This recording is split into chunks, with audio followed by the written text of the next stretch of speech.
Hi, welcome back to Third Rate Content. Today we're doing another Tudor tour around Shrewsbury. It's part 2 of the series, and we're going to be having a look at another 3 or 4 of the absolute gems that you can find around here. We're just starting here on Belmont, so buckle up and I'll see you out here. Yeah, so this fine Tudor Elizabethan building, built about 1570, doesn't look Elizabethan, it looks Georgian or Regency. But this is a classic example of a brick skin facade being put over the Elizabethan frame.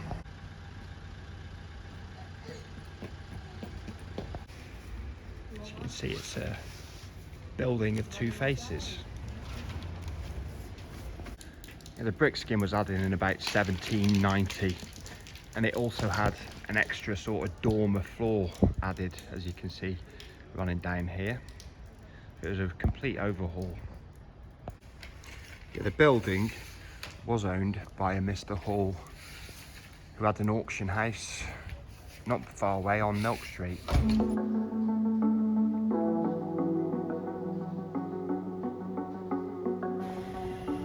We're just making our way to the next building on our Tudor tour. We're just down Princess Street to the square, and it's just very close to the square. Next building we'll be focusing on today.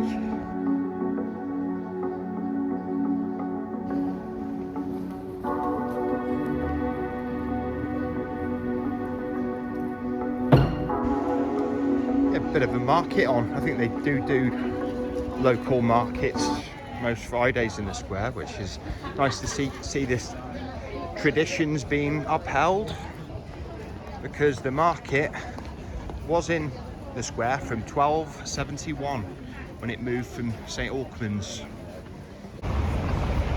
So what we're looking at here just opposite the square is Owens Mansion.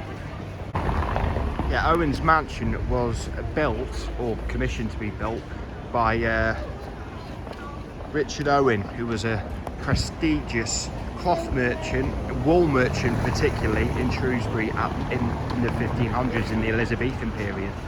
A good example of the cable foils and quatrefoils, the hallmarks of the Shrewsbury woodwork style. Should that be joinery? Carpentry anyway. Yeah, the correct term is Shrewsbury School of Carpentry.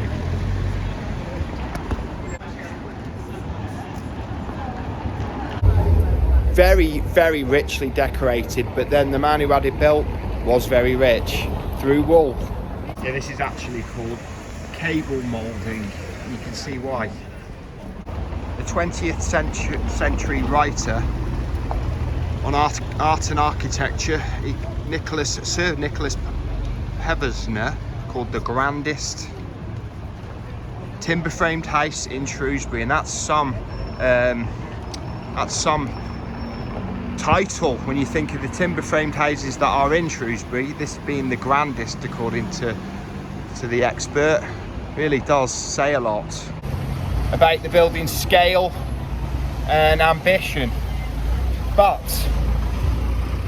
it was known locally as Ireland's Folly, as well as Ireland's Mansion being its official title. But the folly part of it was because it cost the wool merchant a lot of money, and it really was partially his undoing. Yeah, so back in the 1500s, the building was designed to be shops on the ground floor, offices on these 2 floors, and then accommodation in the very top attic spaces. It's nice to see the retail space has been maintained. Look at this exquisite carving. Look at that. The detail. Very fine, very intricate. And an eagle-eyed passerby has just passed this hallmark of something, Westminster Bank. So relic, we have to do some research to find out when it was this. Yeah, and more carpenter's marks here next to the cable mouldings. Yeah, you couldn't go bigger, you know, left or right, but you could go bigger once you'd got up off the ground. So it's quite crafty really to get the most out of your plot size.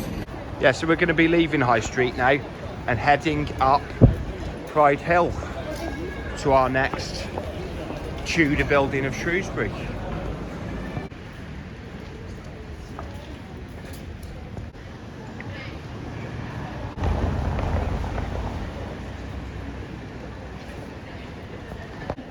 Yeah, and this one here is a much better example of the maximising your plot size by jutting out. Yeah, this actually used to be Thornton's Chocolate, but this Elizabethan building is a classic example of going high and jutting out, because the plot sizes were very narrow in those days. Again, very richly detailed, and the barge boards are original. Nice leaded windows. Yeah, just bumped into a lovely subscriber, Louise Copeland. Lovely to meet you, Louise, and thank you. Yeah, the next Tudor building is just over here, but can anyone tell me what kind of tree this is? It's basically flowering in December.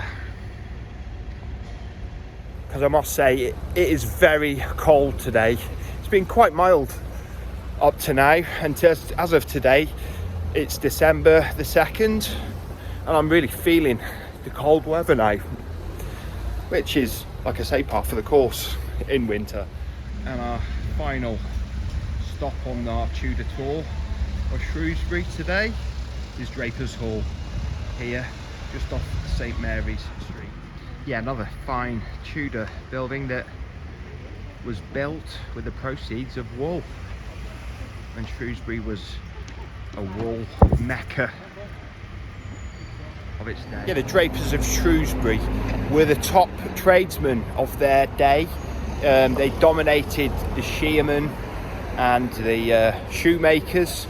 As I say, they were number one of Shrewsbury, and they brought a lot of prosperity to this town. Maple foils. Yeah, but this building was built as a meeting house for the Drapers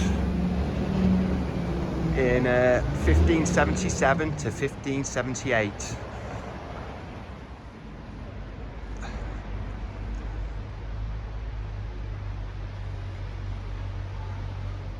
Second story was added in 1580. Yeah, as well as being a trade guild, the Drapers were very religious, as most people were, I suppose, in those times. Yeah, a nice leaded window. I don't know if it's original.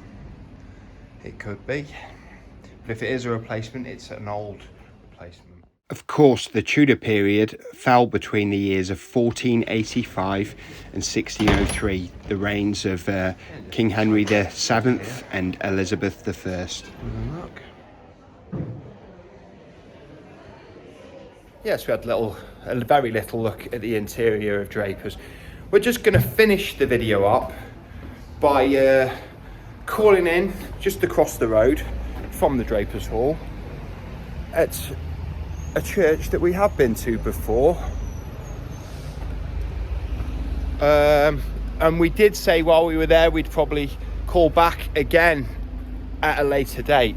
So we're gonna have a look at St Mary's. In St Mary's Church is a side chapel that was paid for by the Drapers Hall just being there though, so it's literally feet to worship at their bespoke side chapel. Let's go in. Yeah, so this area is the Drapers side chapel. It is very grand. We did come here last time we visited St Mary's, but we didn't know it was the Drapers side chapel.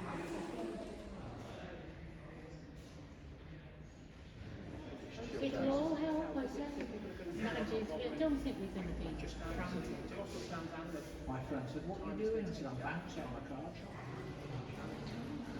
I don't think I actually logged this massive organ when we were here last time, but it is huge. I would love to hear that going actually. So thanks for watching to the end of today's third rate content. Nice little Tudor tour around Shrewsbury Town Centre. It's been very interesting. I found it interesting, but it was absolutely freezing today. My little hands are absolutely. So thank you for watching to the end of today's third rate content. Been a very interesting one, very cold one. My hands are absolutely freezing. You don't need to know that though, why do you care? But thanks for watching, and we've got a few more Tudor buildings to cover, so we'll see you again in this series very soon. If I don't see you soon, I'll see you 3 times as soon. Bye bye.